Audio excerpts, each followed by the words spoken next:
All right, welcome back to the YouTube channel. Welcome back to the RDA. Today's talking point is going to be none other than Chelsea getting smacked by Arsenal in what was embarrassing fashion, really. So yeah, let's talk about this. Let's address the elephant in the room. I've obviously bantered Arsenal for about 10 consecutive weeks now, ever since they beat United. And hey, fair play to Arsenal. They finally won a game in the Premier League. They finally won a game convincingly and had a magnificent performance. And actually, they played the youth, which is something a lot of Arsenal fans have been calling for, and it's something that a lot of rival fans, such as myself, have criticized Mikel Arteta for. I've always said that he's got to stop picking the deadwood. And even though Xhaka played, he was the only player who I noticed, maybe Bellerin as well, in that Arsenal team that was a bit of a sketchy selection. Willian wasn't there, David Luiz wasn't there. So happy days if you're an Arsenal fan, man. Everybody deserves to be happy on Christmas. So I guess Arsenal fans needed something. But yeah, Chelsea. Chelsea is the talking point of this video.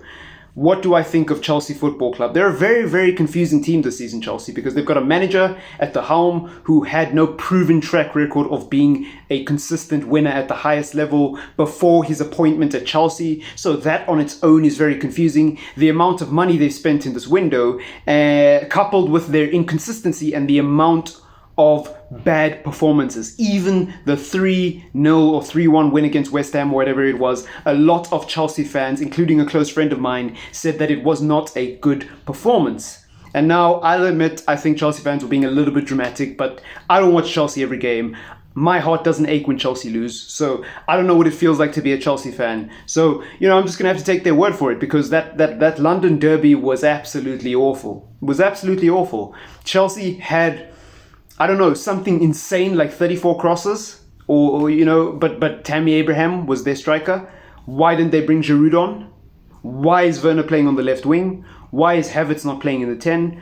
I've got so many questions for Chelsea. I've got so many questions for Frank Lampard. And if there are any Chelsea fans watching, let me know in the comments down below if you're Lampard in or Lampard out, or even if you're just a neutral fan or United fan. What's your opinion of Lampard? Let me know in the comments down below. But I just think he's too inconsistent, and I think if he doesn't win a trophy and comfortably make top 4 this season, he's gone, in my opinion. I really do think he's gone. He'll be gone by next Christmas.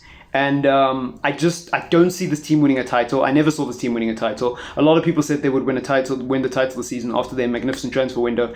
I personally disagree completely with those people. Like, I disagreed from the day people started saying it, simply because buying players doesn't guarantee you a title. What guarantees you a title is having an ownership, a board, and an executive plan, as well as a manager who has the experience of winning and a playing squad that has the experience of winning. If you don't have all those things, winning a title becomes very, very different, especially in one of the most competitive leagues in the world. Now, they have an owner who's very, very, very motivated and wants to win, and honestly I wish our club had an owner like that. They probably have a board that runs the club very, very well, and they probably have people in executive positions who know what they're doing. But from there, from the executive downwards, from the manager and the coaching staff and the players, that's when the problem comes at Chelsea. I think Thiago Silva is a magnificent player and has the experience needed. I think Giroud has a lot to offer because he's got a World Cup medal and he's won, he's been around the block. He's won some major trophies at club level.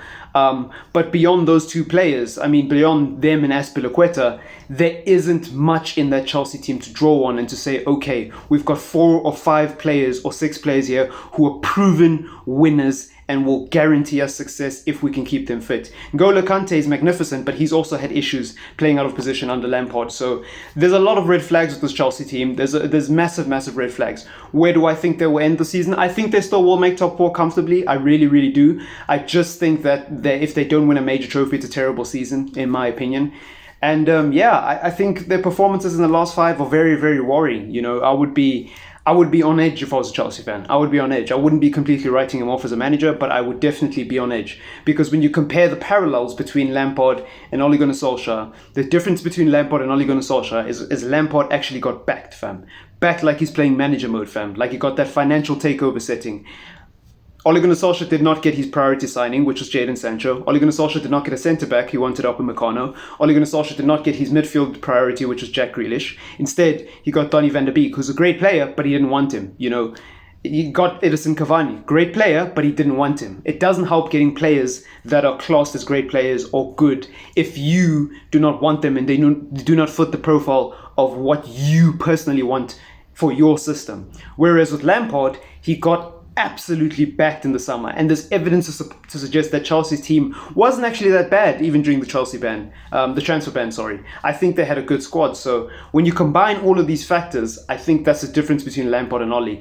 Lampard has to deliver, otherwise people are going to bring up that transfer window all the time. Speaking of which, I can't believe Arsenal's under 23 squad absolutely battered a squad that's well over 250 million pounds, fam. Like that's just amazing. But yeah, that's my thoughts on Chelsea. Let me know what you think if you did make it this far in the video. And yeah, enjoy the rest of your day. And as always, peace out. It's been your boy TripleM. Catch you in the next one.